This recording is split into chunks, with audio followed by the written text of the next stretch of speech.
Hey there, how's it going? This is Mark and I am down in Redwood City. I'm at a little bit of a different angle from the San Mateo County History Museum. That's on my left, and then I've got the Fox Theater on my right. Old movie theater, and they do different events there as well as movies. And I'm down here to do my reading from The Golden Present Daily Inspirational Readings by Sri Swami Satchidananda. Satchidananda meaning truth, knowledge, bliss. And I was inspired to do these readings for 365 days, started on December 20th. And it's just part of a practice, just like a sitting practice or a yoga practice. All the different types of practices, service, chanting, bhakti. This is just one that I decided to add to my daily practices. And here we go. This is for August 3rd. And the topic is, prayer also is a sort of Novocaine. The dentist who administers Novocaine is not taking away the pain. He or she is just temporarily keeping it away. Afterwards, you still feel the pain. In the same way, prayer is also a sort of Novocaine. Hello. When you pray, you feel comforted, but you still have to go through the operation. So the operation has to be performed, but it is done under a sort of reduced pain.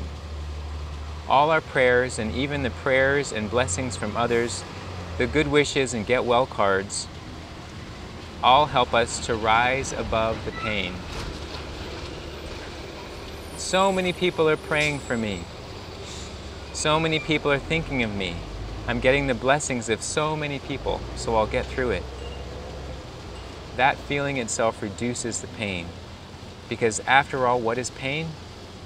It's in the mind. Pain is a sort of illusion. There's no pain at all as such. Suppose you have an abscess in your tooth. It pains a lot. Even when you go to bed, you can't sleep because it hurts so much. Then, when you really get tired, you slowly slip into sleep. Do you still feel the pain when you sleep? No. Does the abscess go away? No. The tooth is there, the abscess is there, but you don't feel the pain. The minute you are awake, then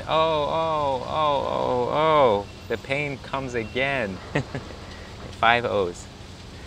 So where is the pain? If the pain is in the tooth, the pain should continue until the tooth is healed. But instead, when the mind forgets the tooth and the abscess, there's no pain.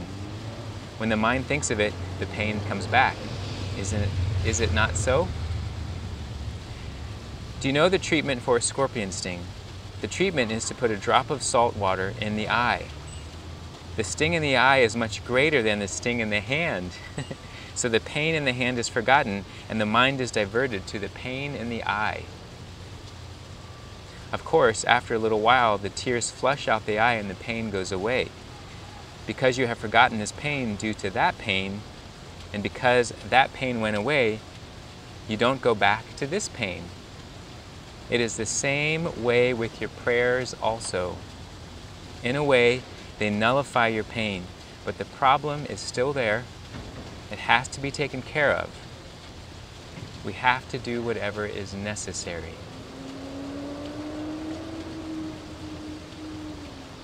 Yeah, that last part was key for me. You know, we still have to take care of the situation. You know, we're not just trying to numb out whatever that situation is that's causing the pain or the discomfort, but sometimes we need relief, you know, from something like that.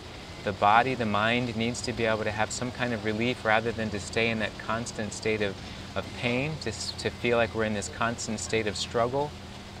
To be able to have some relief is key to be able to know what the next right thing is for ourselves to do.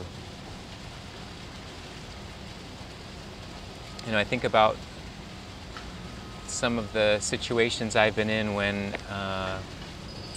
you know, if I've been really frustrated or if I'm upset, in that exact moment, trying to figure out how to solve a problem is probably not going to be the best time. That would be the time to just feel that experience and, move through it, recognizing it is going to be something I can move through. Time will pass.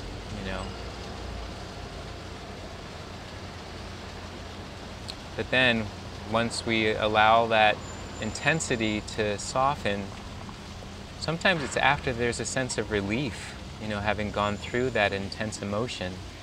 And there's this sense of relief and this almost exhausted feeling that we may all of a sudden have this clearing. The mind might now have some understanding of what's the next right thing to do. So I just feel like in this same way, Swami Satchidananda here is talking about prayer and how that works. So I want to come back to that also. It's just an understanding of this as a tool for healing. Because sometimes we can think it's just an esoteric, has no real grounding. How are we really creating some kind of a benefit when we have prayer? And here he's giving a real, almost technical structure to it, where prayer, he's talking about it as being that Novocaine. It's helping to shift the mind's intention and the focus towards something positive and beneficial, towards the healing and the wish for something to be able to resolve. And when we're in that space, we're shifted away from focusing on the pain and the frustration or the sadness or whatever that intense emotion might be. Someone has said, we can't have joy and pain are not able to occupy the same space in the mind.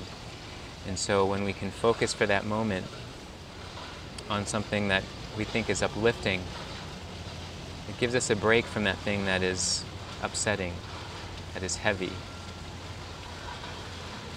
Yeah. I hadn't heard the one about the throwing salt water in your eye for the scorpion sting, but maybe that works for a bunch of things. Maybe anytime you're feeling pain somewhere, emotional or physical, just throw some salt water in your eye, because the eye will cleanse itself. So I like that idea that that one we know is gonna be able to resolve. But anyway, not sure if I'll try that myself, but it's something to know as a process, right? And thanks for being a part of this process and helping me navigate through this journey simply by being present with me. I appreciate it, and I look forward to connecting back tomorrow. All right, thank you. Bye.